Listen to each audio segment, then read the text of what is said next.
You're listening to the Lanterns Radio Network.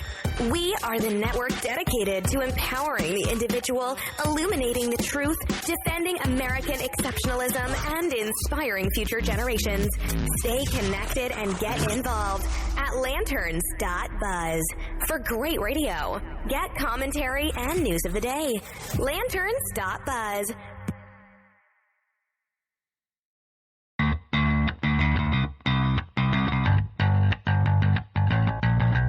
Listening to the Bells of Liberty podcast, where freedom rings and the sassiness stings.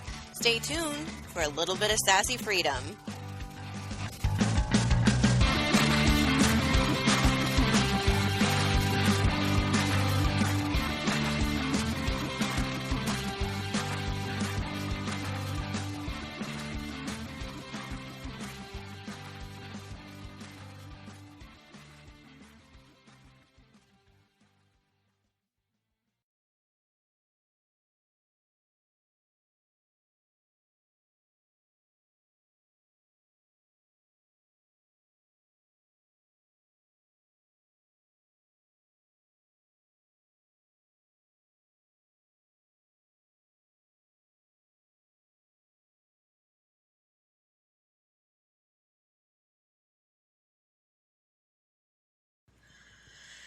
Welcome back to the Bells of Liberty on Lanterns Radio Network. We're so glad you're here. As Sammy mentioned last week, she is at the beck and call of the military and has found out she will be moving this week. So our friend Rocky will be filling in for the next few shows as our, as we lovingly call it, token cultural representative, since our Asian is currently being replaced by a Puerto Rican. Hey. Oh, I thought you were going to say something in Spanish, so we would really get that cultural representative feel. Oh, you'll get it. You'll get some of the Spanish. I'm just holding it back. Oh, yes. She has some topics today that are probably going to bring out all of the bad words in Spanish, so hold on to your seats. Speaking of Puerto Ricans, in the last week, Puerto Rico has voted on becoming a state rather than remaining a commonwealth, which I'm sure Rocky has lots to say on in both English and in Spanish. Oh, do I? Also this week, the sentencing, if I could also speak English, the sentencing of Michelle Carter, the teen who encouraged her boyfriend to go through with his suicide, also occurred. And a lot of questions on if she should have been charged and sentenced as she was appropriate given her involvement in his death. I don't know. I have a few opinions on that, and I know Courtney does as well. This week, exactly. And our constitutorial, guys, okay, let me try that again. Our constitutorial will be focused on Article 4 and everyone's favorite, Ring the Belle, where we all find something that happened during the week that merit a quick opinion. So, Rocky, are we looking at a 51st state? No, we are not. So, as you mentioned previously, and for those listeners who may not know, I'm originally from Puerto Rico. I left in 2003 and came to the States to find better opportunities. By the time that I left, the island wasn't doing very well financially, so I basically saw the writing on the wall, and I decided to leave for better opportunities here in the United States. And pretty much since then, Puerto Rico's been suffering from a bit of brain drain as the need for bilingual professionals has been on the rise. So in order to give our listeners some context, Puerto Rico was originally a possession of Spain prior to 1898. However, when the U.S. invaded Puerto Rico during the Spanish-American War, at the end of that period, and as part of the aftermath of the war, Spain relinquished Puerto Rico, Guam, and the Philippines in what was called the Treaty of Paris. Since then, the United States has had some influence in the country, including choosing the island's governor through the Jones Act of 1917.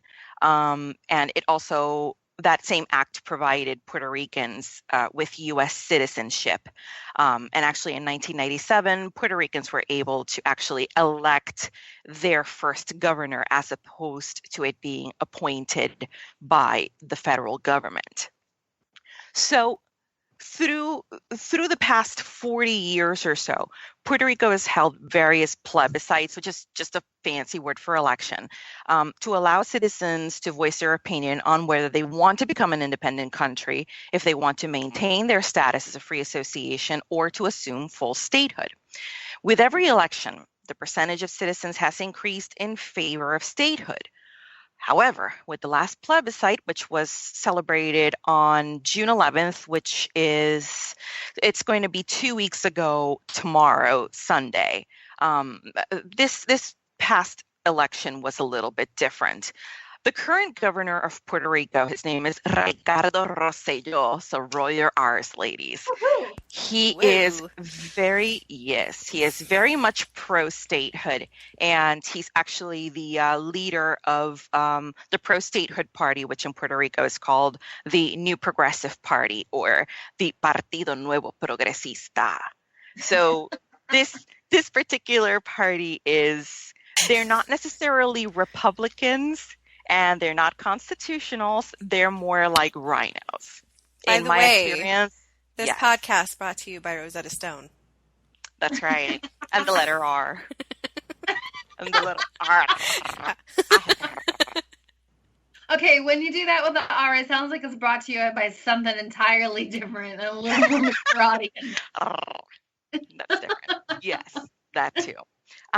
So going back to the topic, so the governor of Puerto Rico, Mr. Rosselló, let's try and Americanize it a little bit, scale it back.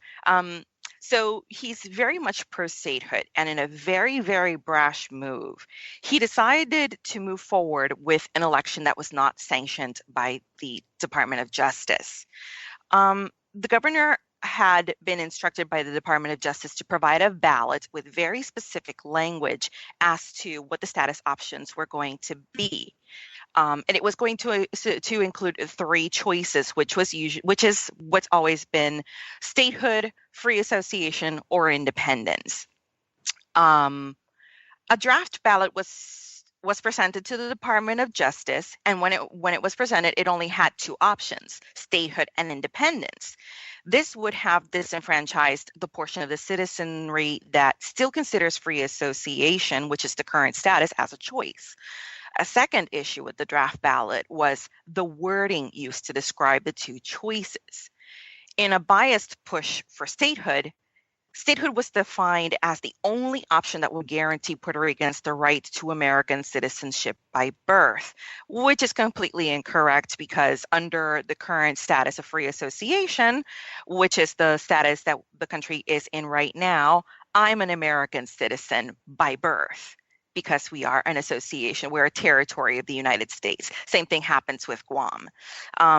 And the definition for free association or non-incorporated territory was a little muddled, and the Department of Justice basically denied the governor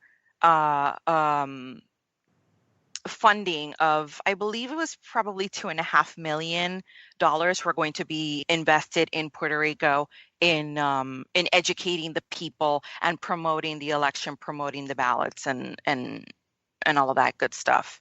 So the language needed to be approved by the Department of Justice at least 45 days before the ballots were cast, but the governor decided to go through with the election anyway. The issue was that the process was viewed with such disdain by Puerto Ricans that only about a quarter of the population, now Puerto Rico's population is about 3.5 million citizens, so only a quarter of that amount showed up to vote. And those who did participate in the election, they overwhelmingly selected the statehood option. And not only did they vote for statehood, these were the same people that are part of the same party as the governor. So it basically just became an exercise of, hey, we want statehood. We're going to be the only ones voting. And guess what? Statehood won.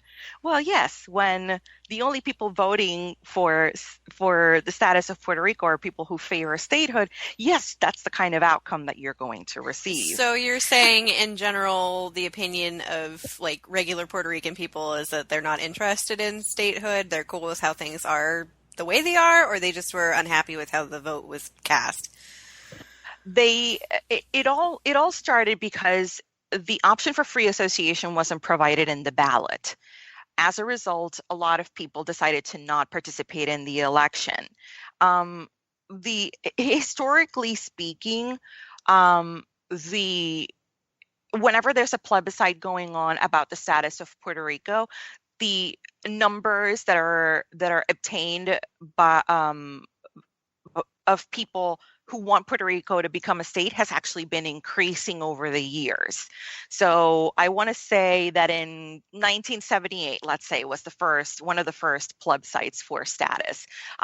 It was mostly to stay as a free association, same as we are now. But every election afterwards, I actually participated in two of those votes, one in 1998 and the other one in either 2002 or 2003. I don't recall exactly, but I want to say it was 2002. The majority of the people were choosing between the two, and it was almost like a too close to call. So the Puerto Rican government just decided, let's just stay as a free association. But the more and more times these exercises have been done, the numbers for statehood have been increasing. So given the financial situation in Puerto Rico right now, which will basically lead me to the end of my point, the thing that concerns me the most of Puerto Rico and its status is that their economy isn't showing any signs of improvement. And the government doesn't seem to be making any major moves in order to improve the situation other than through federal funding. The federal government may not see Puerto Rico as an asset because first they'd have to bail the country out financially. Anybody who's been in tune to the news has probably heard that Puerto Rico is basically near bankruptcy, similar to the situation that Illinois is going through right now. So if Puerto Rico were to become a state, then that means that the United States would first have to bail Puerto Rico out financially and then invest money in order for it to become an asset to the country. It's almost like, say, if you wanted to invest in a business, if you want to see return on investment, first you have to invest the money in that company, but you also have to bring their finances back to black. And that's something that I'm not quite sure the Puerto Rican people are ready to do. In a perfect example, and it actually finished a couple of weeks ago, Puerto Rico has a public university, the Universidad de Puerto Rico. I attended that university. So recently, employees and students from the University of Puerto Rico went on strike because the Puerto Rican government was looking to cut $300 million from the university's budget.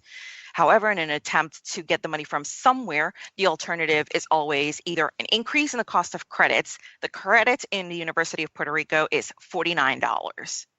Okay. Or the other options are not give raises to employees or cut back on some of the benefits. And of course, this can't happen because people want to be able to afford college, but they don't consider cutting corners here and there or an increase, either cutting back on the current benefits of employees and retirement packages of employees. They don't want to give that up, but they also don't want to pay a little bit more for their credits. So it seems like the Puerto Rican people really need to focus on what can we do to get ourselves into more financially sound ground before we consider anything about the status of the country. And that's what's going on in Puerto Rico, and it's unfortunate because I really would like to see the country move forward, and I would love to see my home country succeed, but it seems that sometimes their own people can be their own worst enemies because they seem to want to sabotage any kind of progress that they could make in order to make their situation better. And it's a shame because it's a beautiful place and I miss it, but I'm not going back. Well, I guess even as Americans, we're all Americans, I guess, but even as Americans, we can understand that because it seems like we're in that state in our own country here where everyone seems to want something better, but they're not willing to work for it. So I guess that makes sense. And also my biggest thing with this is if we did accept Puerto Rico as another state, then we wouldn't have an even number and that really throws me off. For all the OCD people out there, that's yeah. Then we would look. have to be like looking for another state or combining some states so that we have an even number again, because I would not be able to live with myself with a 51st state. So. Well, listen, if Texas ends up seceding like they've been threatening for years and years and years, they may actually go back to an even 50. Well, we'll have to keep that in mind if Puerto Rico ever makes it as a state, because I won't be able to handle it. Yeah, so like I said, it really is unfortunate. My family still lives in Puerto Rico. I have lots of family and really good friends back home, and I really don't want to see the country failing.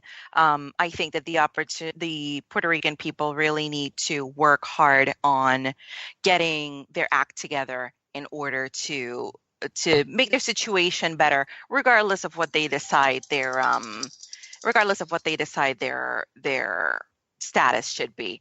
But anyway, at this point, I am at time. So I think this is a fantastic opportunity to take a break, and we will be right back with more.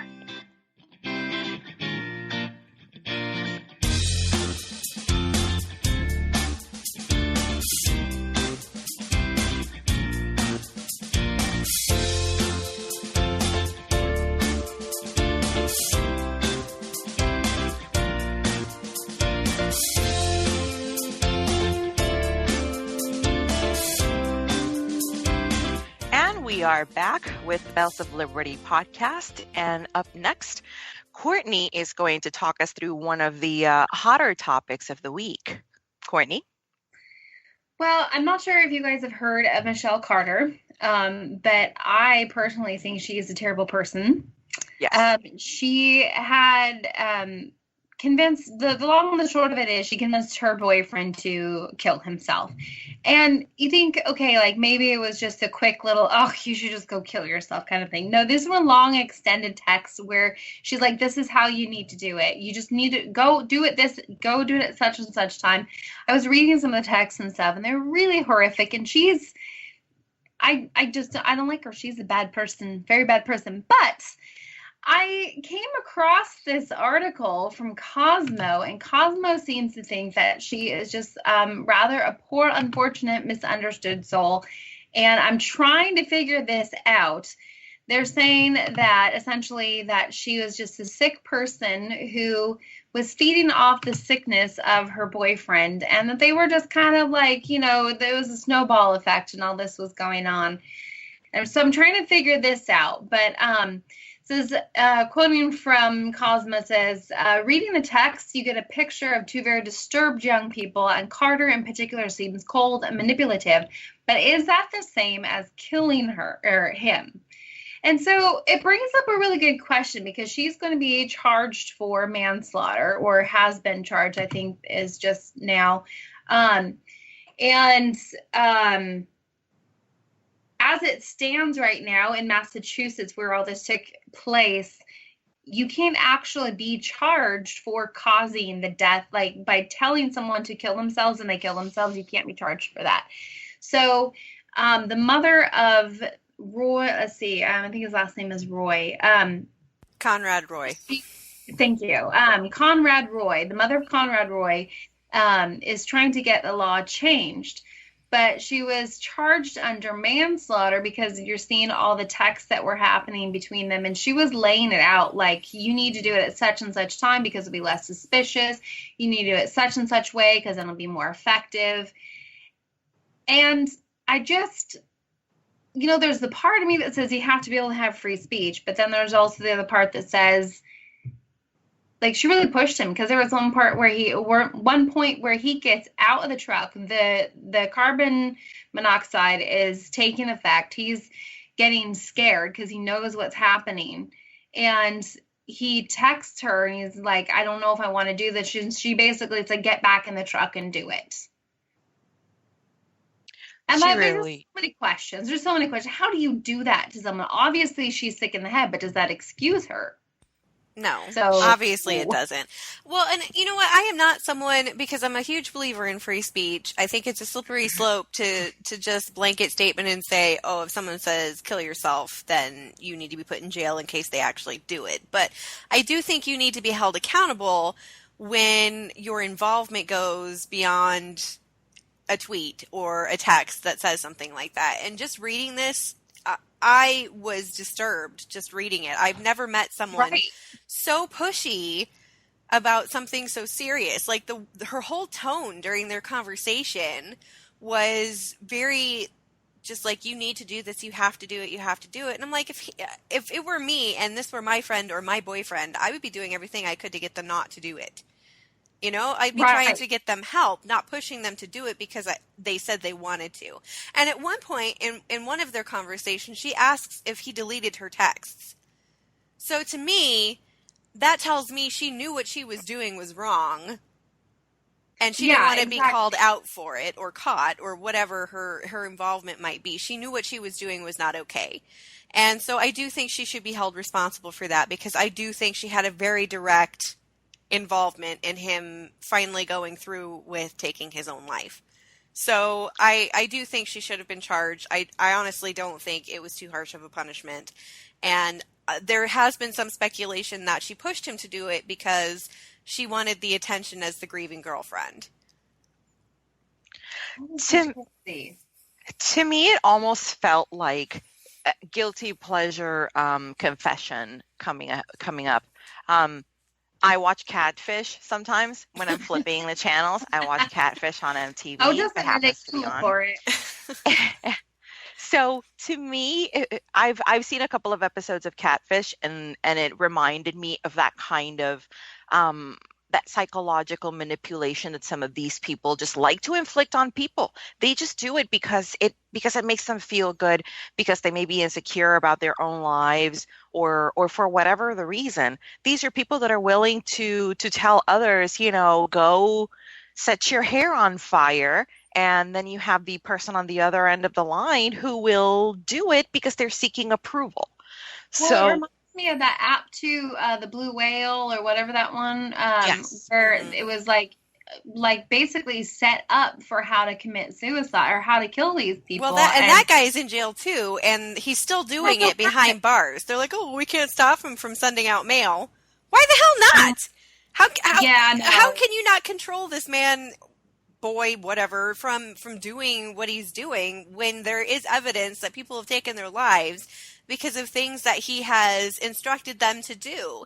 They might be weak-willed, but that doesn't mean he's not responsible for putting them into this situation. And I think, Rocky, your point goes to prove that she wanted the attention as a grieving girlfriend, because she did put together a fundraiser after his suicide and made a big deal out of everything, out of his suicide and everything. So I do think this was a way for her to get attention.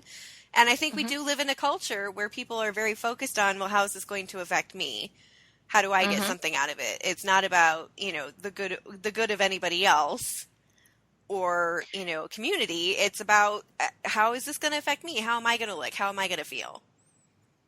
Well, I think this is a really good case to watch too, because we move more forward into the technology world. Like the kind of the opening line in one of the articles I was reading was like, she caused his death even though she was nowhere near him. And I think that that's going to be a reoccurring theme as we move forward in the tech age, because you've got, cyberbullying, which Massachusetts does have laws against cyberbullying and, bullying, I guess.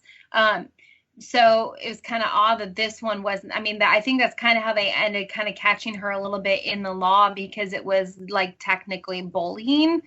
And so they're able to kind of catch her on that a little bit. But I think it's a good case to watch because, we want to protect our freedom of speech, but at the same time, we're using technology in very devious ways now. So that's kind of where I am on that. And then the other sad thing is that this happened in 2014, and this family has been waiting for a little while for a little bit of justice in this case. And that's frustrating. Yeah, and I understand the pain the family's going through and letting so much time go by without anything being done. But I really have no sympathy for this girl whatsoever. No. I am I can say with 100% certainty that she knew full well what she was doing. She knew full well what the outcome was. And to what Jana was saying earlier, if you claim to care for someone as much as you do everything in your power to stop that person from harming themselves in any way, shape, or form, whether it's cutting, whether it's trying, attempts to commit suicide. I would call absolutely everybody I knew around that person and say, hey, listen, um, uh, I forgot the boy's name. Carter? Conrad. Um, Conrad. Conrad's been saying these things. He's been saying it for some time. I don't know whether he's going to do it or not, but please keep a very close eye on him.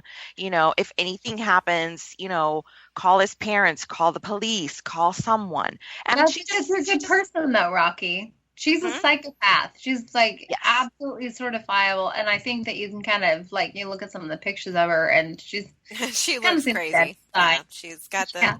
it's the eyes. Just looking at her, Yeah. it's the eyes. You just know that there's something not right there. Yeah. Yes. But, and it's like, I don't know. I feel like his family should have seen that. I don't even know this girl. And maybe I'm slightly biased from, having read the story before really knowing her. But I don't know. It's amazing how often things fall through the cracks. And you can't necessarily hold yourself responsible when someone commit suicide and you didn't have it's like you didn't have a hand in it. I've had friends who have been hospitalized because of suicide attempts, and I didn't know that anything was wrong because I'm not with them every single day. But Yeah. it's it's one of those things where it's like you want to ask, like, where was the family? Where were her parents? Like, obviously, like, they have to have a clue that this is something's going on with her. I don't know. I just feel like there was some failure somewhere.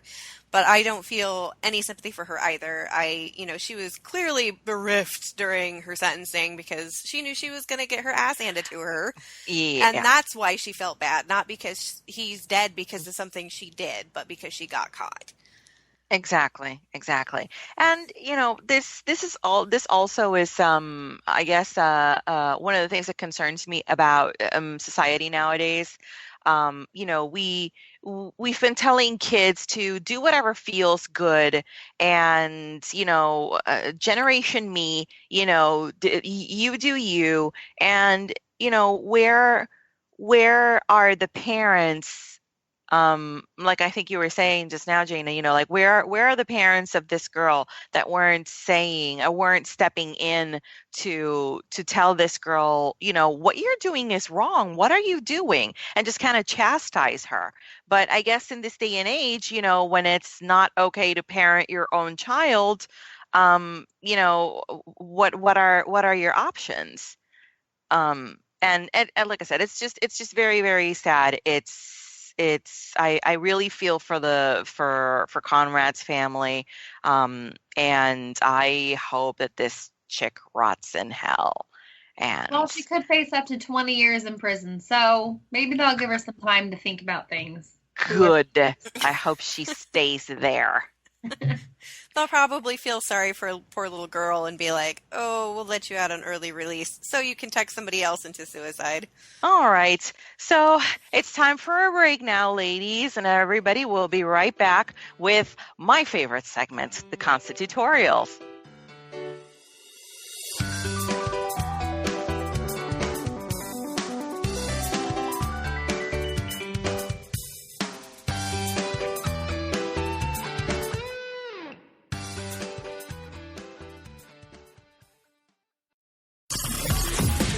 You're listening to the Lanterns Radio Network.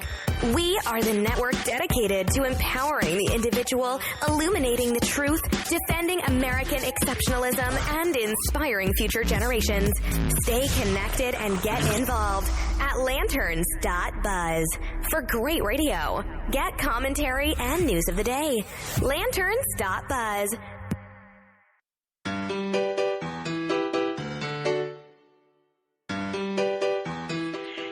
we are back again, the Bells of Liberty. And Jaina is going to lead us to our segment, Constitutorial, where today we're going to be discussing Article 4. Jaina? Okay, so this is actually appropriate given Rocky's topic today about Puerto Rico's potentially becoming a state. Article 4 is broken down into 4 sections, various clauses within those 4 sections. So this should go pretty quickly because it's fairly straightforward regarding states and how the Constitution lays out how they become states and so on and so forth. So, Section 1 of Article 4 is called the Full Faith and Credit Clause. And this section of the article requires that each state extend credit and full faith to public acts, court proceedings, and records to other states.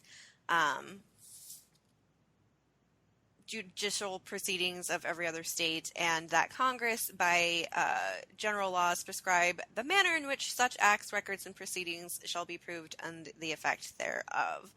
That's a lot of fancy language, but pretty much I think it's just kind of laying things out so that we're all consistent across the boards. Obviously, states' rights are a little bit different than federal government rights over states and so on and so forth, but I think it's just to lay things out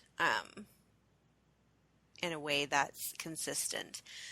Section 2 of Article 4 talks about what obligations the states have. So, Section 2 states the citizens of each state shall be entitled to all privileges and immunities of citizens in the several states. That's an odd sentence, but I think this was written around the time where we only had several states and not 50. So, citizens of each state shall be entitled to all privileges and immunities of citizens in the several states. So, obviously, all of the immunities and privileges that you would have in one state would pretty much be the same in others. A person charged in any state with treason, felony, or other crime who shall flee from justice and be found in another state shall, on demand of the executive authority of the state from which he fled, be delivered up to be removed to the state having jurisdiction of the crime. So, extradition. If somebody commits a crime in Iowa and flees to Florida, I'm not saying that I would be the one committing the crime and fleeing to Florida to hide in Rocky's basement, but were I to do that, they can extradite me back to Iowa so that I can be charged in Iowa for the crime that I committed before I ran. Not saying I would do that. No person There's no basements. There's no basements in my house, so you don't have to worry about that. In your closet or in your backyard or somewhere. That's better. Okay. I don't have the full layout of your house. I'm sorry. Anyway, also broken down to no person held to service or labor in one state under the laws thereof, escaping into another shall in consequence of any law or regulation therein be discharged from such service or labor, but shall be delivered up on claim of the party to whom such service or labor may be due.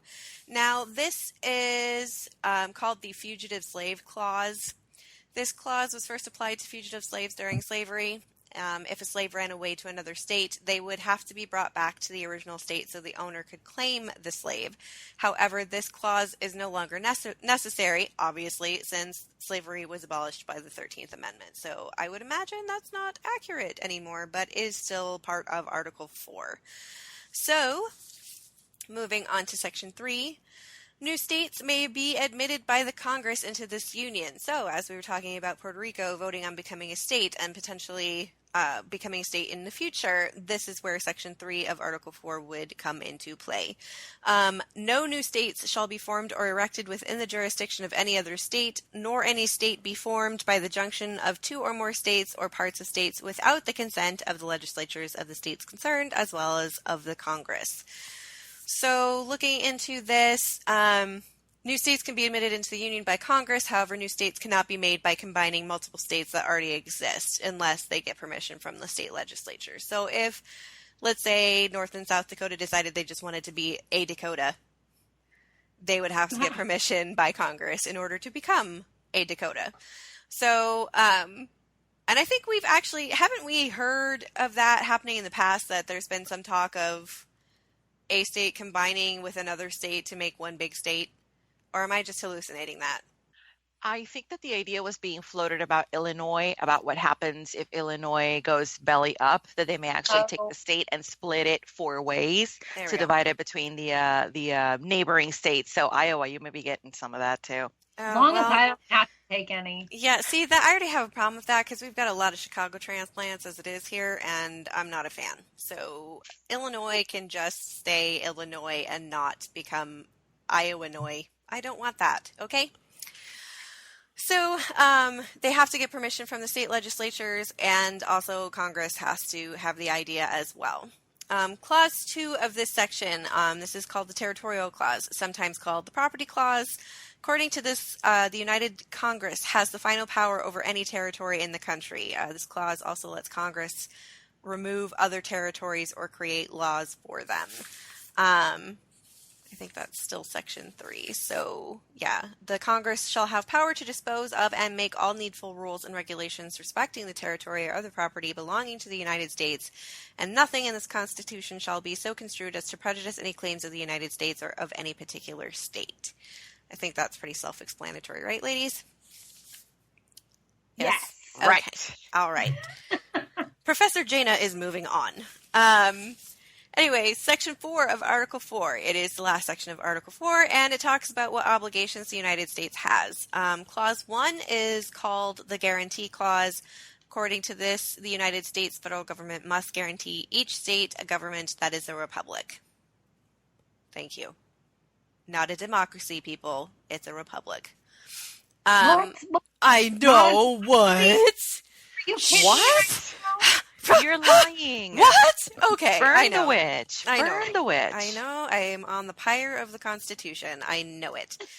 So they are guaranteed a republic. And Clause 2, this clause protects each state against invasion or domestic violence. So this is pretty much the United States shall guarantee to every state in this union or a Republican form of government, in this union, a Republican form of government, and shall protect each of them against invasion and on application of the legislature or of the executive when the legislature cannot be convened against domestic violence.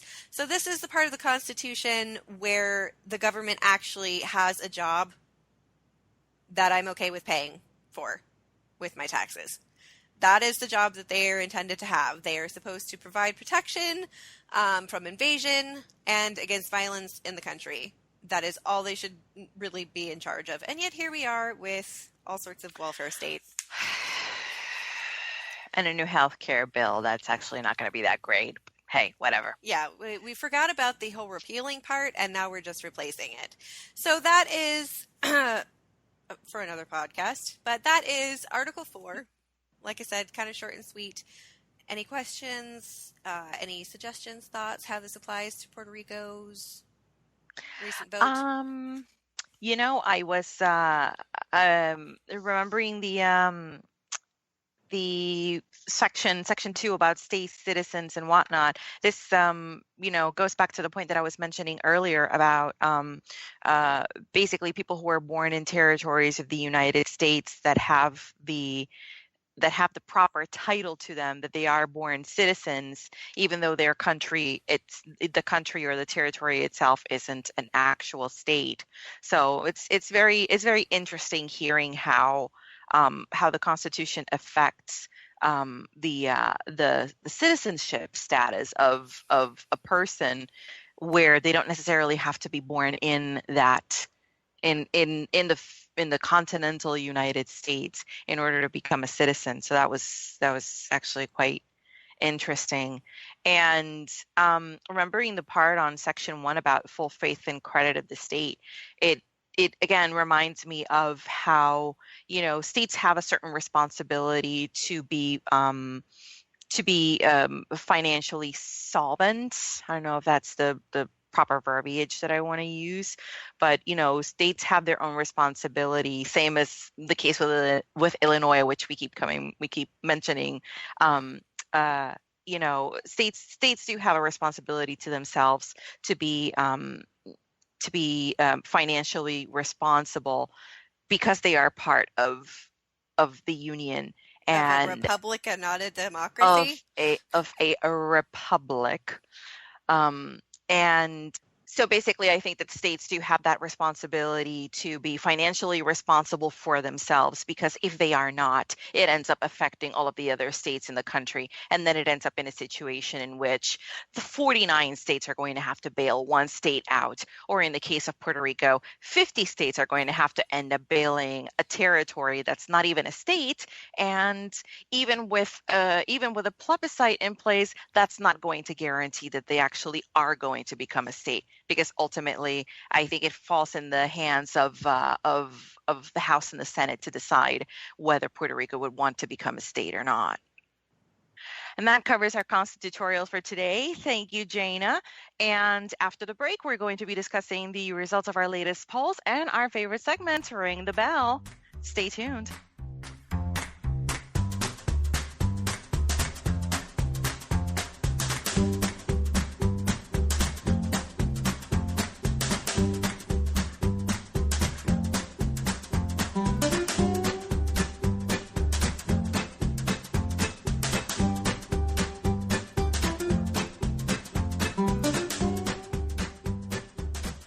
Welcome back to the Bells of Liberty podcast on the Lanterns Radio Network. Courtney has our latest poll results from last week. Ring the bell.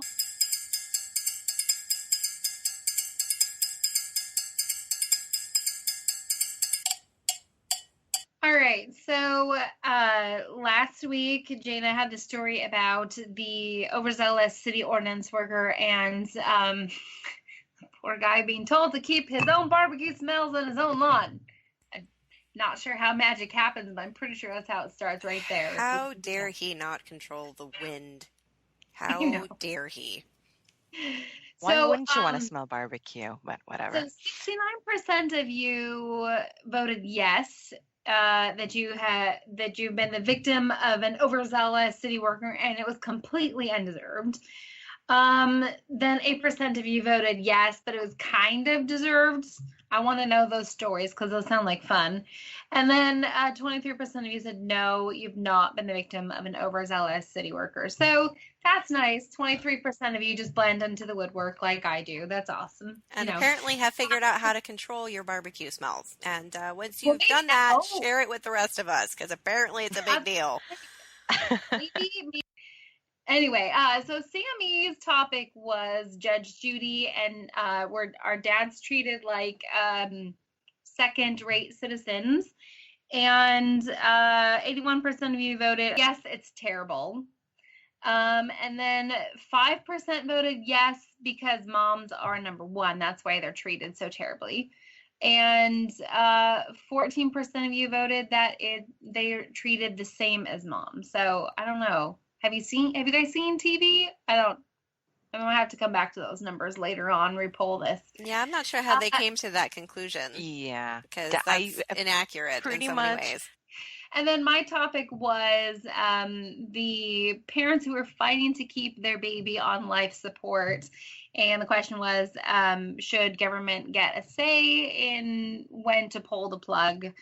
And 18% of you said, yes, they're paying for the services, so they should get to say. 24% of you said on some issues, and 59% of you said no.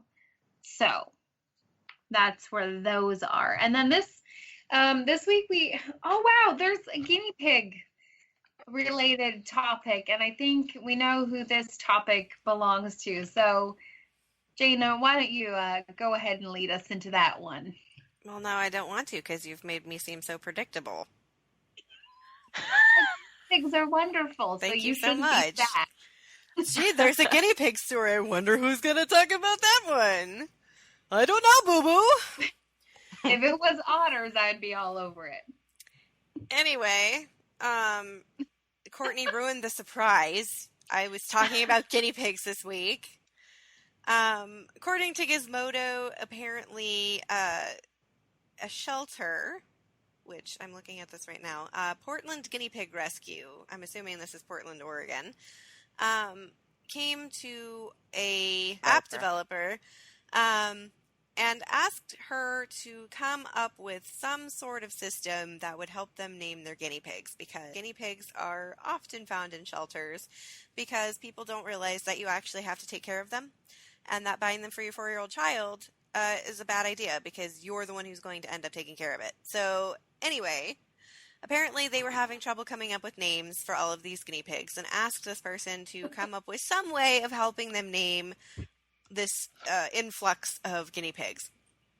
Anyway, this person put together a neural network, or as people like to call them, our robot overlords, AI, gave this person a list of classic names like Snickers or Pumpkin, things like that, and some ideas that they could find on the internet, and then put this AI to work naming the guinea pigs.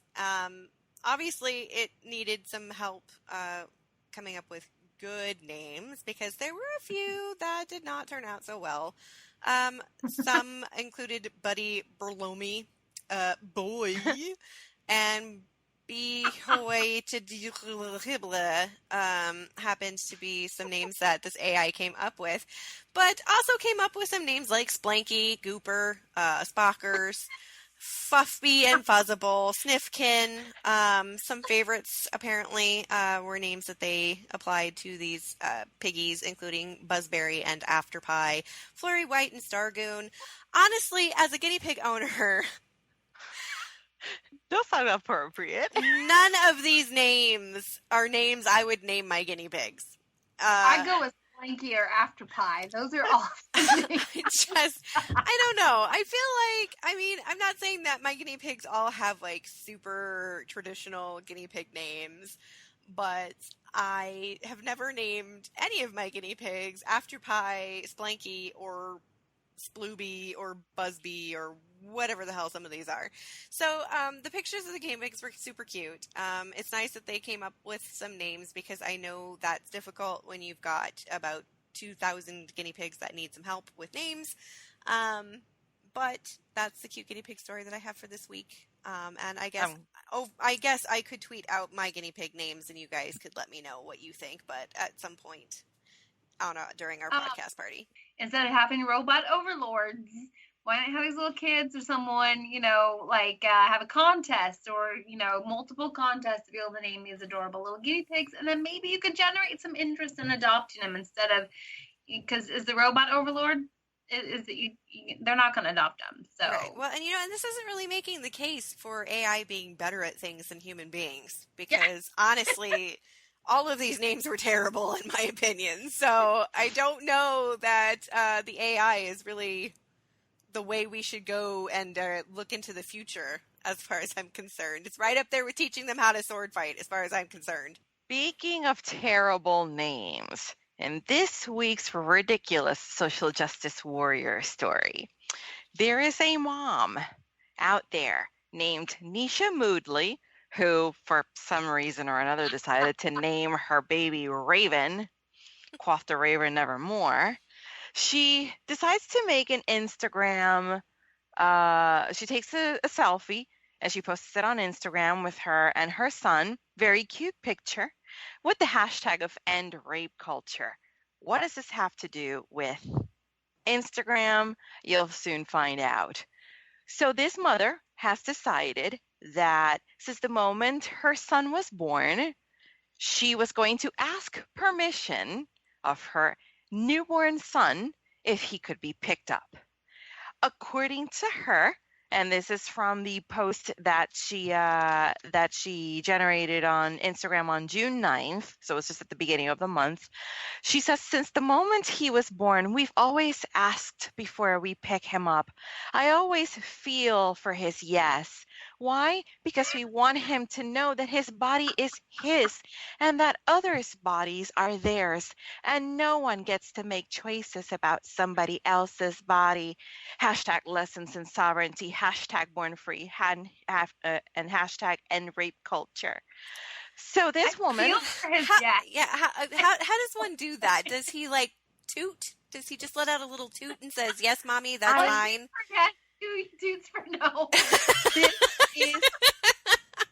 This is from probably the most ridiculous thing I've heard from any social justice warrior, and I hear a lot of ridiculous things from them. But seriously, I'm like, how lazy of a parent are you that instead of you picking your child up when that is one of the very first things that they tell you when you birth your child as a mother, first thing that they tell you is spend some time with that child. You have to bond with it. You have to keep it close to you so that it feels that you're there and that you're their parent. And instead, you're going to ask permission from the baby if you can pick it up. I'm sorry, my baby is 2 minutes old. Should I ask it for permission when it can't even open its eyes?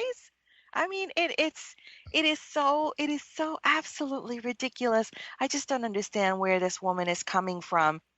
And way to put No, that on your kid.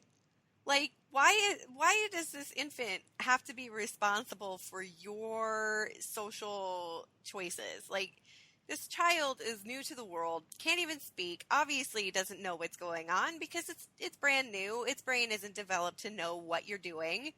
Why are you putting that on your kid? If you want to teach your kid that rape is not okay, great. That's exactly what you should be doing as a parent, but you shouldn't be doing it in a completely backwards way. yeah, in the same article, she's even said that sometimes her son will reject her when he asks for his permission. Quote, there have been many times where Raven has responded by reaching his arms out for a hug or turning his head or body away, she said. Well, yeah, maybe he just has to let one loose and he happens to turn his head at Or the maybe moment. he's ashamed his mother is such an idiot. That Maybe a may smelly probably be, conversation yeah. with that mom. Lord. Ugh. Like, I'm telling oh, well, speaking of in the realm of no, my topic here that just really I'm a little bit traumatized by it still. I'm still trying to process this. There is a test done. Staring into someone's eyes causes hallucinations, to which I actually just don't even know how to respond because no. Why would this even be something that you would hey let's do this test and see how long we can stare into people's eyes.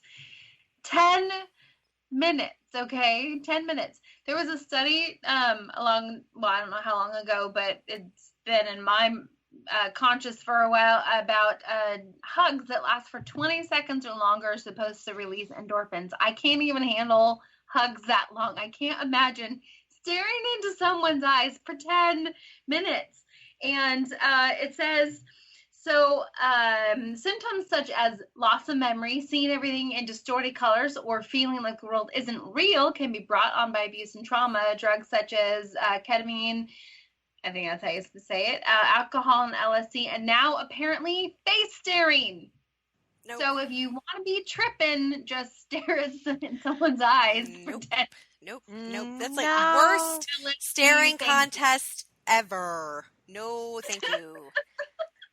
Number one, I'd be like LSD instead. I'd be laughing all the way, and number two, if I want to get any kind of buzz, that's what wine is for. Just Exactly. saying. I'll just keep it simple. Okay. Tried and true methods. Let's stick with Okay. wine. Well, now that we've made everybody uncomfortable, I think that's all we have for today. All of our new shows drop on Saturdays we decided this was at 6 p.m. Eastern, right? Because I know last week I had a terrible time remembering when our show actually drops. 6 p.m. Eastern time. I don't know why I'm asking. Sammy's not here, and I don't know why you two would know. I know it's 6 o'clock because I listen every week. Not Okay. only am I a participant, I'm a listener too. Isn't that clever? Anyway, 6 p.m. Eastern time is when our show drops. If you don't already know, we do podcast parties on Twitter that you are welcome to join us with. This is where we do all of our new polls, and you can participate in those, and we can talk a little bit more about our topics for the week. If you'd like to join us, our Twitter handle is @BellsOfLiberty.